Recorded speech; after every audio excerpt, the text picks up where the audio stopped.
ठीक है। तो ये बात हमने कल करी थी अप्रोक्सीमेशन टेक्निक के बारे में। इसके कुछ एग्जांपल्स भी हमने छोटे से किए थे, जैसे यहाँ पे 0.002 is very much less than 1। तो हम इस पूरी चीज को बहुत सिंपली इस तरीके से लिख सकते हैं, जो पावर है वो यहाँ पे मल्टीप्लाई हो जाएगी आगे। इसका अप्रोक्सीमेटेड रिजल्ट ये आ जाता था। ऐसे बहुत सारे हमने इसमें चीजें की थी। हमने ये भी देखा था कि अगर a plus B whole power n है तो इसको कन्वर्ट कैसे करें a प्लस एक्स में। तो हमने क्या किया, a कॉमन ले लिया, तो यहाँ से ये चीज बच गई। अब ऐसा अपने को कॉमन लेना है, हम b भी कॉमन ले सकते थे, बट बेसिकली बचना क्या चाहिए, जो भी यहाँ अंदर बच रहा है ना वो मच मच लेस देन 1 होना चाहिए। ऐसा आप यहाँ पे देख सकते हैं। ऐसा होता ही आपने इसको इस तरीके से कन्वर्ट कर लिया। चलिए आज आगे बढ़ते हैं, बात करते हैं कुछ सीरीज एक्सपेंशन की। आप लोगों ने नहीं पढ़ा है और मैं आपसे एक्सपेक्ट भी नहीं करता कि आपको ये अभी याद करना है। मैं एक्सपेक्ट नहीं कर रहा कि आपको याद करना है, आपको करना भी नहीं है फिलहाल। बट ये कुछ चीजें ऐसी हैं जो आपके नोट्स में होनी चाहिए, ताकि हम जब इनको यूज करें ना, आप तुरंत पलट के देख पाए कि अच्छा हाँ ऐसा कुछ हमने पढ़ा था और ये हम यहाँ पे यूज कर रहे हैं। तो सीरीज एक्सपेंशन, पहली बात तो यह है क्या, ये किसी फंक्शन को एल्जेब्रिक फॉर्म में लिखने का एक तरीका है। जैसे अगर मैं बोलता हूं कि a plus B whole square, इसे आप क्या लिखेंगे, आप लिखेंगे A square plus 2ab plus B square. अगर क्यूब होता तो उसका आप एक्सपेंशन करते। ऐसी अगर कोई रैंडम पावर है, जैसे मैं कहता हूँ a plus B whole power n, अगर ये है तो मैं इसको एक्सपेंशन कैसे करूंगा। तो इसका जो एक्सपेंशन आता है वो आता है a power n plus n by 1 factorial. ये फैक्टोरियल क्या है मैं बताने वाला हूँ अभी, डोंट वरी।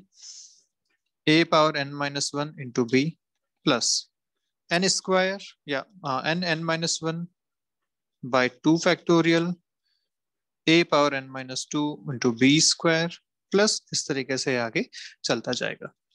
याद नहीं करना है, फिर बता रहा हूँ। What is this factorial, 1 factorial is 1, 2 factorial is 1 into 2, 3 factorial is 1 into 2 into 3। तो ऐसे मैं बोलूँ 5 फैक्टोरियल, तो ये हो जाएगा 1 into 2 into 3 into 4 into 5। Basically जो फैक्टोरियल लिखा गया है 1 से लेके वहां तक के सारे डिजिट्स को आप मल्टीप्लाई कर दो। जैसे कि 10 फैक्टोरियल लिखा गया है, इसका मतलब हो जाएगा 1 into 2 into 3 into 4 5 6 7 8 up to 9 into 10, सभी को आप मल्टीप्लाई कर दो। उसको अपन लिखते हैं फैक्टोरियल फॉर्म में। ठीक है, दिस इज फैक्टोरियल, बोलेंगे 10 फैक्टोरियल। ओके, ये है। तो फिर मैं कह रहा हूँ याद नहीं करना है, ये जस्ट एक याद रखने वाली बात, आई मीन लिखने वाली बातें हैं जो आप अभी अपने नोट्स में लिख लेंगे साथ में। वैसे मैं कोशिश करूंगा कि ये पीडीएफ भी आप तक भिजवा दूं, ताकि आप कहीं अगर नोट्स मिस भी हो जाते हैं तो आप साथ साथ उसमें बाद में लिख पाएंगे पीडीएफ को देख के। ओके, नाउ कुछ और एक्सपेंशन, जैसे 1 plus X whole power N अगर ऐसा है तो इसका एक्सपेंशन कैसे करेंगे। ये हो जाएगा 1 plus N X plus N minus one by 2 factorial into X square, plus ऐसा आगे ये बढ़ता रहेगा। आगे क्या आएगा, N minus one n-2 by 3 factorial X cube, इस तरीके से आगे चलेगा।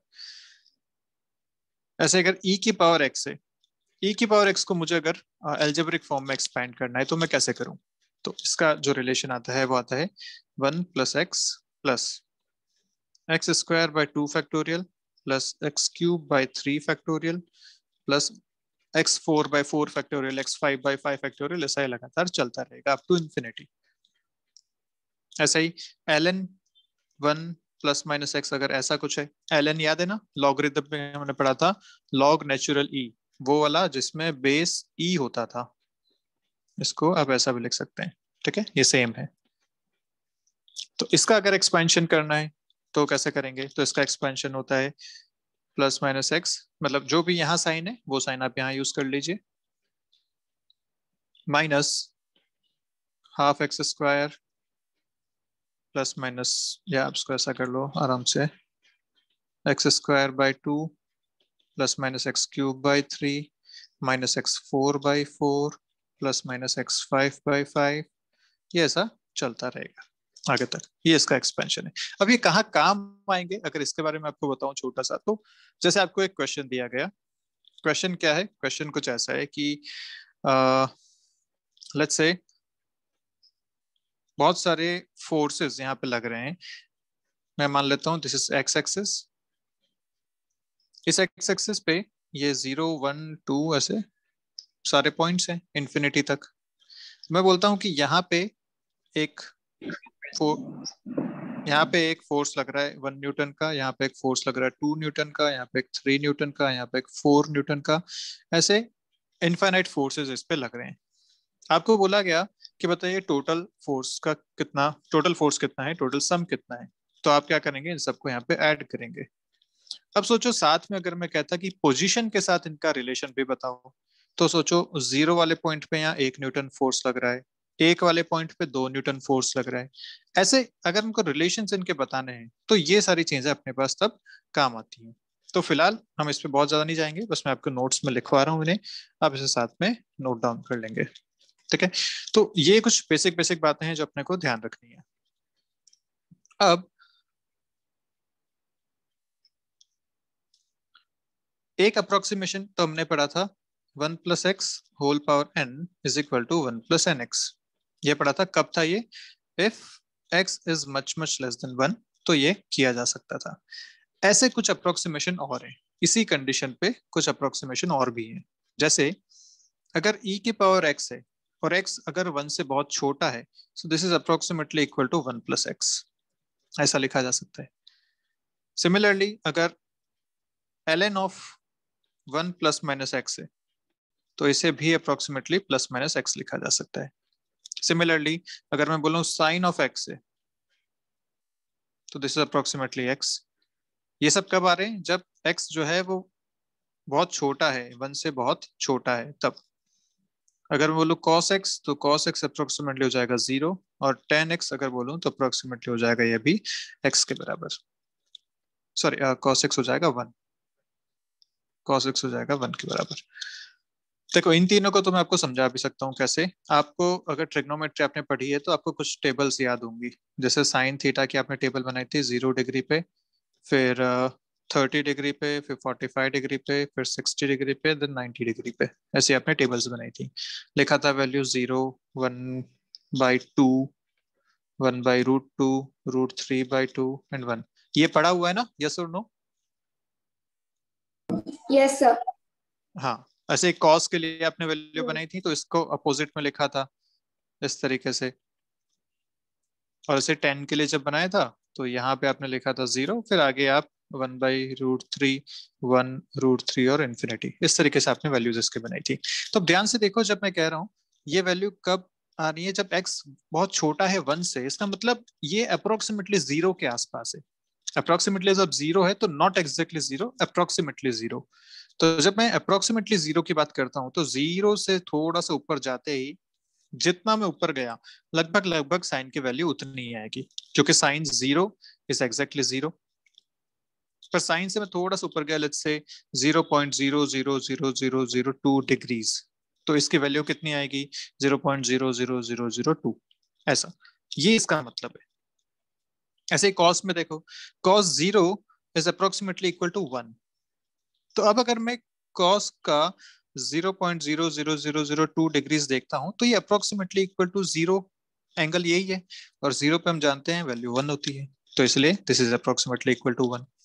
तो ये अप्रोक्सीमेशन इन साइंटिफिक या इन ट्रिग्नोमेट्रिक रिलेशन से ही या मैथमेटिकल रिलेशन से ही निकाले गए। ये कोई रैंडम वैल्यूज नहीं है कि हमने मान लिया इनको, ऐसा ऐसा नहीं है।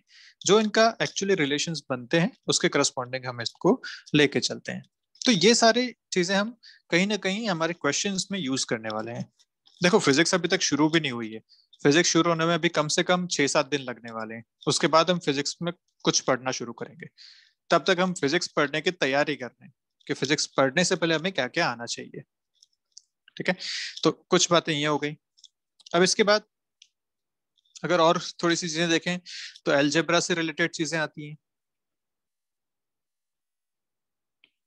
एलजेब्रा में क्या क्या पढ़ा था आपने?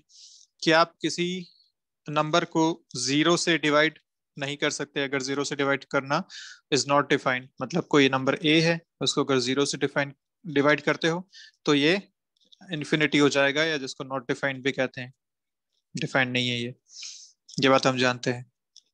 या फिर अगर आप किसी को 0 से मल्टीप्लाई कर देते हैं तो वो 0 हो जाएगा, किसी में से 0 प्लस या माइनस कर देंगे तो कोई फर्क नहीं पड़ेगा, वो ए ही रहने वाला है।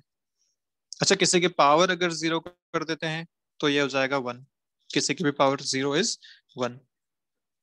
ये सारी चीजें हैं। अच्छा, 0 की पावर कुछ भी कर दो वो हमेशा 0 ही रहने वाला है। तो ये एक कुछ बेसिक बेसिक जीरो से रिलेटेड बातें थी। अच्छा, फ्रैक्शन से रिलेटेड बातें भी आपने पढ़ी कि अगर ऐसे फ्रैक्शंस हैं, इनको आपको ऐड करना है तो कैसे ऐड करते थे? आप एलसीएम लेते थे, एलसीएम आएगा बी इंटू डी के बराबर, फिर इधर आप लिखोगे ए इंटू डी प्लस सी इंटू बी।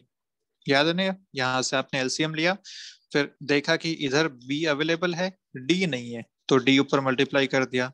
इधर बी अवेलेबल नहीं है तो बी ऊपर मल्टीप्लाई कर दिया, ये आपके पास बन गया। या आपको आता है एलसीएम लेना, आपको आता है, इसमें ज्यादा जाने की जरूरत नहीं है। अगर ये A by B into C by D होता तो सीधा सीधा मल्टीप्लाई हो जाता, A C by B D हो जाता ये, अगर ऑलरेडी बीच में मल्टीप्लिकेशन होता तो। या आप ये भी जानते हैं कि अगर इस तरीके से होता ये A by B whole divided by C by D, तो ये पलट के ऊपर आ जाता है, तो A by B into D by C ऐसा हो जाता है, ये पलट के ऊपर आ जाता। ठीक है, तो ये बहुत छोटी छोटी बातें जो बचपन से आप पढ़ते आ रहे हैं वही अपन यहाँ पे एक बार जस्ट रिवीजन कर रहे हैं जल्दी से। ओके, कुछ और फॉर्मूलाज क्या थे? A square minus B square क्या हो सकता था? A plus B, A minus B, याद है आप लोगों को? ऐसे A cube minus B cube क्या हो सकता था? ये हो जाएगा A minus B, A square plus A B plus B square. ऐसे कुछ रिलेशन है जो अपने को याद होने चाहिए। ओके, तो अलजेब्रा से रिलेटेड ये बातें हो गई। अब आते हैं ज्योमेट्री पे। ज्योमेट्री से रिलेटेड क्या क्या हो सकता है? तो कुछ एंगल्स की बातें हो सकती हैं, जैसे अगर आप क्रॉस वाला एंगल देखते हैं, ये एंगल और ये एंगल, ये दोनों बराबर होने चाहिए। If this angle is alpha, this angle is beta, then alpha equal to beta. अगर दो लाइंस कट करती हैं एक पॉइंट पे, तो उन दोनों के बीच का जो एंगल होता है वो बराबर बनता है दोनों तरफ, तो ये बराबर हो जाएगा। या फिर अगर दो पैरेलल लाइंस को एक तीसरी लाइन काटती है, तो जो जेड में एंगल बनते हैं वो बराबर होते हैं। तो जेड में एंगल कौन सा बनेगा? ये z बन रहा है यहाँ पे, तो ये एंगल और ये एंगल बराबर होंगे। तो if this angle is alpha, then this angle is also alpha. और अगर ऐसा है तो ये एंगल भी अल्फा होगा और ये एंगल भी अल्फा होगा। क्यों? ये हमने अभी पढ़ा कि एक यहाँ लाइन है, ये कटी, ये अल्फा है तो ये भी अल्फा होना चाहिए। ऐसे ही ये कटा तो ये अल्फा, तो ये भी अल्फा होना चाहिए। तो ये सारी चीजें अपन जानते हैं कैसे किया जाएगा। अच्छा, एक लाइन पे अगर एंगल अपने को पता है कि इस लाइन पे ये एंगल अल्फा है, तो ये एंगल कितना बनेगा? Pi minus alpha. क्यों ऐसा? क्योंकि total angle is pi on one line. एक लाइन पे टोटल एंगल इज 180 डिग्रीज, जिसको पाई भी बोलते हैं। तो इस तरीके से बन जाएंगे। क्लियर? एक ट्राइंगल के अंदर टोटल एंगल्स का सम कितना होगा वो भी आप जानते हो। Alpha plus beta plus gamma should be equal to 180 degrees या पाई रेडियंस, ऐसा लिखा जा सकता है इसे। अच्छा, एक ट्राइंगल अगर इस तरीके से बना रखा है जिसमें एक्सटीरियर एंगल्स भी काम आ रहे हैं, जैसे ये एक ट्राइंगल है ऐसा, तो इसमें ये तीनों तो इंटीरियर एंगल्स हो गए, जो बाहर एंगल बनता है वो एक्सटीरियर एंगल है। Let's say this is alpha beta and gamma, और ये एंगल एक्सटीरियर थीटा। तो मैं यहाँ क्या लिख सकता हूँ? This theta is equal to alpha plus beta. जो एक्सटीरियर एंगल होता है वो अपोजिट दोनों एंगल्स के सम के बराबर होता है। तो ये चीजें ध्यान रखनी है। And this is also equal to pi minus gamma, क्योंकि इस एक लाइन पे ये बन रहा है, तो ये थीटा है ये गामा है, दोनों का सम पाई होना चाहिए, यहाँ से बन रहा है ये। तो ऐसी कुछ प्रॉपर्टीज हैं जो ध्यान रखनी है। अच्छा, अगर एक ही ट्राइंगल में इस टाइप का एक ट्राइंगल है,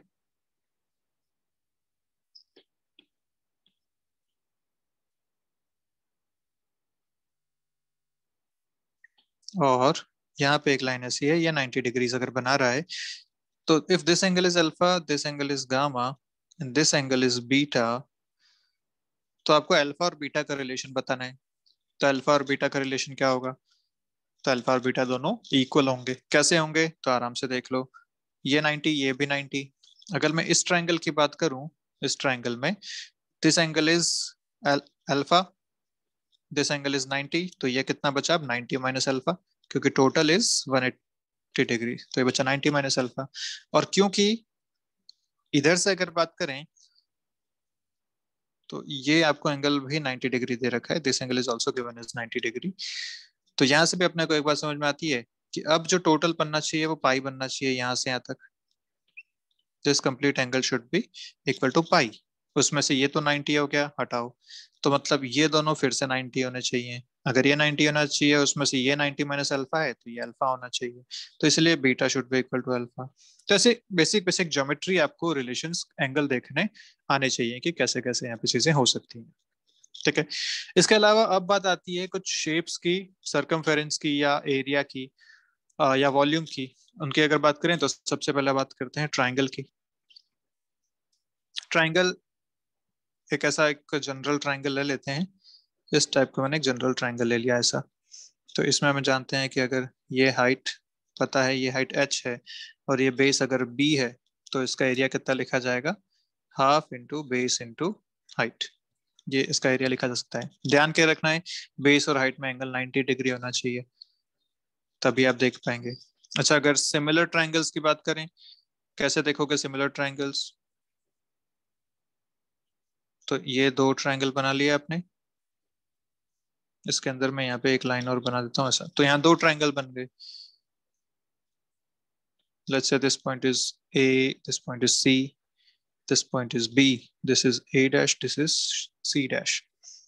अगर ऐसे सारे पॉइंट्स हैं, या अपन साइड्स ले लें, अगर पॉइंट्स हटा के को साइड्स मान लेते हैं, तो let's say this side is b, this is b dash, this complete side is a, this small side is a dash, this complete side is c, this small side is c dash। तो अगर ये similar triangles हैं तो इन sides के ratio बराबर होने चाहिए।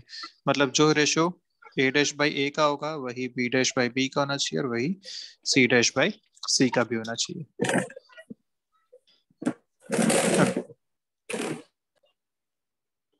Pythagorean theorem पता ही है।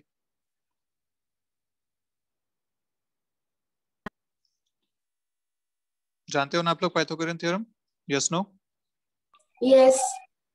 आसान सी बात है, A square plus B square is equal to C square. देखो आज थोड़ा सा हो सकता है आपको बहुत सारी चीजें ऐसे पढ़ी हुई लग रही है कि लग रहा है कि क्या बोर हो रहा है, बट जस्ट एक रिवीजन है, थोड़ा सा पेशेंस रखो। अपन आगे आज बहुत कुछ सीखने वाले हैं नया, जो कि बहुत काम भी आने वाला है। ओके, ऐसे पैरेललोग्राम हो गया, ट्रेपेजॉइड हो गया, सर्कल हो गया, इन सब के बारे में आप चीजें जान सकते हैं। तो मैं एक काम करता हूँ, मैं इसका एक फोटो इस पीडीएफ में डाल दूंगा, आप लोग उसको ऐसे देख लेना, जस्ट वो रिवीजन के केस की बात है, तो आप उसे ऐसे ही देख लीजिएगा। अपन इसमें अभी ज्यादा टाइम नहीं देते हैं, आगे बढ़ते हैं, बात करते हैं ट्रिग्नोमेट्री की। ट्रिग्नोमेट्री में भी कुछ चीजें हैं जो मैं आपको बताना चाहता हूँ, बाकी आप पहले से पढ़े हुए हैं। जैसे सबसे पहली बात, एंगल की बात अगर करें तो एंगल ये देखे जाते हैं हमेशा एक सर्कल पे। सर्कल में हम जानते हैं टोटल एंगल होता है 360 डिग्रीज या 2 पाई। अगर मैं टोटल एंगल की बात करूं तो this total angle is 360 degrees और 2 पाई। ठीक है, तो एक बात तो बात समझ में आती है कि 360 degree is equal to 2 pi, या 180 डिग्री इक्वल टू पाई, या 90 degree is equal to pi by 2, या 45 degree is equal to pi by 4, या 60 degree is equal to pi by 3, 30 degrees is equal to pi by 6। ये कुछ standard है जो हमेशा अपने काम आते रहते हैं, इसलिए साइड में मैंने लिख लिया। कन्वर्जन आप कर ही सकते हैं, कोई खास बात नहीं। अगर आपको एक भी चीज पता है तो बाकी सारे कन्वर्जन किए जा सकते हैं। ओके, अपन आते हैं इस बार अब थीटा पे, कि कोई एक रैंडम एंगल लिया थीटा मैंने यहाँ पे, दिस एंगल इज थीटा। तो ये जो हाइट बनती है, let's say this height is y and this base is x, ऐसा मैं यहाँ पे इसको मानता हूँ। ओके, जस्ट अ मिनट रुकिएगा, एक मिनट आप।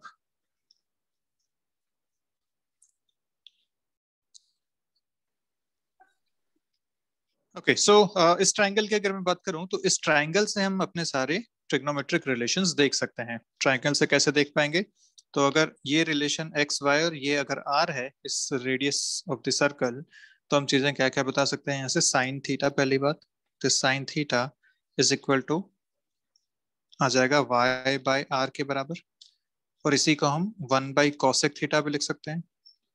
साइन और कॉसेक का इनवर्स रिलेशन होता है। ऐसे अगर कॉस थीटा लिखना है, then cos theta is equal to X by R. आप इन्हें ऐसे भी बोल सकते हैं, this is the height, this is the base and this is hypotenuse, आप उससे भी इसको रिलेट कर सकते हैं।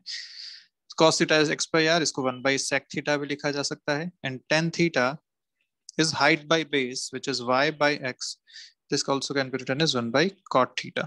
तो ये कुछ बेसिक बातें हैं जो अपने को ध्यान रखनी है। अच्छा, एक बात आती है कन्वर्जन की, conversion between degrees and radians. तो कैसे कन्वर्जन करें, तो अपन जानते हैं कि pi radian is equal to 180 degrees. अगर ये पता है तो मैं सारे कन्वर्जन कर सकता हूँ। जैसे आपको बोला गया कि बताइए, लेट्स से आपको बोल दिया गया 35 degrees is how many radians, ऐसा बोला गया। तो क्या करना चाहिए, 180 degrees is pi radians, 1 degree is pi by 180 radians, तो 35 degree should be pi by 180 into 35 radians। आसान सी बात है। तो जब भी आपको डिग्री टू रेडियन कन्वर्ट करना है, आप क्या करेंगे, पाई बाय 180 को मल्टीप्लाई कर देंगे। अगर उल्टा करना है, आपको रेडियन से डिग्री में मल्टीप्लाई करना है, तो आप 180 बाय पाई को मल्टीप्लाई कर देंगे। ये बात है अपने को यहाँ पे ध्यान रखनी है। तो बेसिकली आपको अगर एक रिलेशन पता है कि 180 डिग्री पाई के बराबर होता है, और यूनिटरी मेथड आपको आता है कि कैसे अप्लाई किया जाता है, कि 10 रुपए में 5 चॉकलेट मिलती है, 1 रुपए में कितनी चॉकलेट मिलेंगी, तो 20 रुपए में कितनी चॉकलेट मिलेंगी। अगर यूनिटरी मेथड आता है तो आप कोई भी कन्वर्जन आसानी से कर पाएंगे, कोई इसमें खास बात नहीं होनी चाहिए। ठीक है। और जो ट्रिग्नोमेट्रिक रिलेशंस हैं वो कुछ रिलेशंस और देखते हैं अपन। जैसे sine square theta plus cos square theta is equal to 1, ये बहुत बेसिक सा है। ऐसे ही sec square theta is equal to 1 plus tan square theta. ऐसे ही cosec square theta is equal to 1 plus cot square theta. Sine 2 theta, ये important है, ये कई बार अपन काम लेने वाले हैं। 2 sine theta cos theta, cos 2 theta, ये भी इंपॉर्टेंट है। Cos square theta minus sign square theta, एक तो ये इसका रिलेशन बनता है। इसके और भी रिलेशंस बनते हैं, मैं इसको यहाँ पे यूज कर सकता हूँ। ये जो अपना फर्स्ट है ना, यहाँ से मैं साइन स्क्वायर की वैल्यू उसमें डालूं, या फिर कॉस स्क्वायर की वैल्यू अगर यहाँ पे डालूं, तो मेरे पास दो रिलेशंस और बन के आते हैं। तो क्या क्या आते हैं देखो ध्यान से। अगर मैं यहाँ पे कॉस स्क्वायर की जगह डालता हूँ 1 माइनस साइन स्क्वायर, तो बनेगा 1 माइनस 2 साइन स्क्वायर थीटा। और अगर मैं साइन स्क्वायर थीटा की जगह यहाँ पे डाल देता हूँ 1 माइनस कॉस स्क्वायर थीटा, तो मेरे पास बनेगा 2 कॉस स्क्वायर थीटा माइनस 1। तो ऐसे भी कुछ रिलेशन इसके बनते हैं जो इंपॉर्टेंट होते हैं। ठीक है।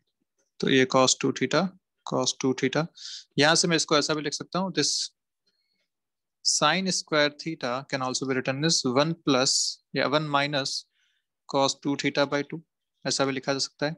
और यहाँ से कॉस स्क्वायर थीटा को लिखा जा सकता है 1 प्लस कॉस 2 थीटा बाई 2। तो ऐसे रिलेशंस, ये जो रिलेशंस है ना लास्ट वाले, ये कई बार काम आते हैं, इन्हें आपको ध्यान रखना है हमेशा। ओके। ऐसे कुछ रिलेशन से साइन ए प्लस बी वाले, या प्लस माइनस कर लेते हैं साथ ही, ये हो जाएगा sine A cos B plus minus cos A sine B. ऐसे cos A plus minus B, तो ये हो जाएगा कॉस ए कॉस बी, और ये हो जाएगा उल्टा माइनस प्लस साइन ए साइन बी। माइनस प्लस का मतलब जब यहाँ प्लस ले रहे हैं तो यहाँ माइनस लेंगे, जब यहाँ माइनस ले रहे हैं तो यहाँ पे प्लस लेंगे, ऐसा ही इसका मतलब है। तो आई गेस ये सारे रिलेशंस आपने पढ़े हुए हैं पहले, यस और नो, पढ़े हुए ना, या नहीं पढ़े हैं ये रिलेशंस पहले? जल्दी से एक बार बताएंगे पढ़े हुए हैं या नहीं।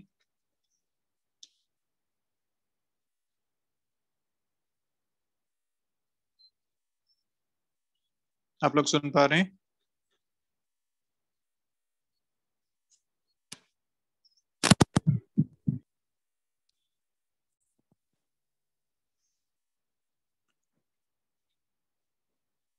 आप लोग सुन पा रहे हैं क्या? दर्शन सर, आवाज आ पा रही है?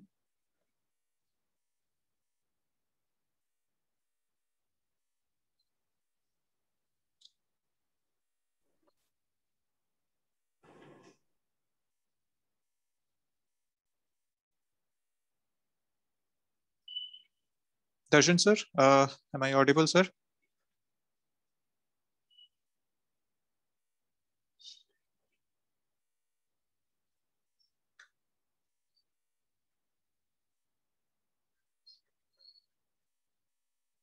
क्या आपको यहाँ तक सारी बातें क्लियर है कि आपने कैसे किया ये?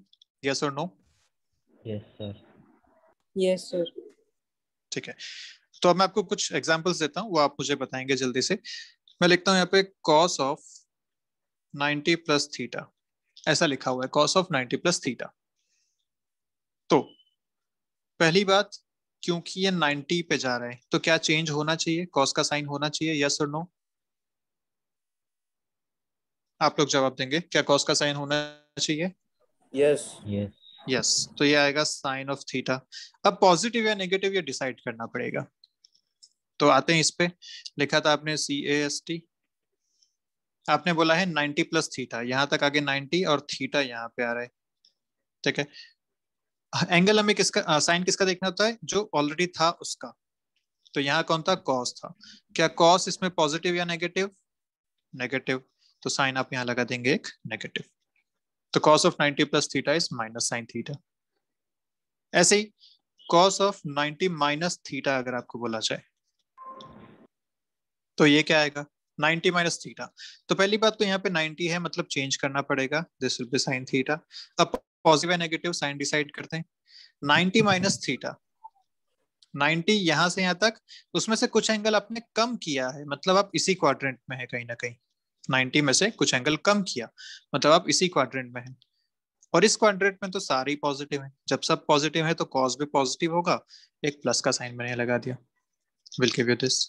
ऐसे अगर मैं लिखता हूं यहाँ पे cos of 180 degree minus theta, 180 degree minus theta करते ही पहली बात ये 180 डिग्रीज है, कोई चेंज नहीं होगा, मतलब आंसर आना चाहिए cos थीटा के टर्म में।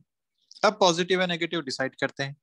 180 माइनस थीटा, 180 यहां तक आएगा। अच्छा, मीटिंग आई गेस अभी 40 मिनट पूरे होने वाले हैं, तो आप लोग जैसे मीटिंग खत्म होगी एक बार फिर से ज्वाइन करेंगे इसको। सेम लिंक है जिससे आपने अभी किया था, उसी लिंक से इसको फिर से ज्वाइन करेंगे। 40 मिनट का सेशन हम एक और लेंगे अभी। ओके, सो इस पे आते हैं फिर से। 180 माइनस थीटा,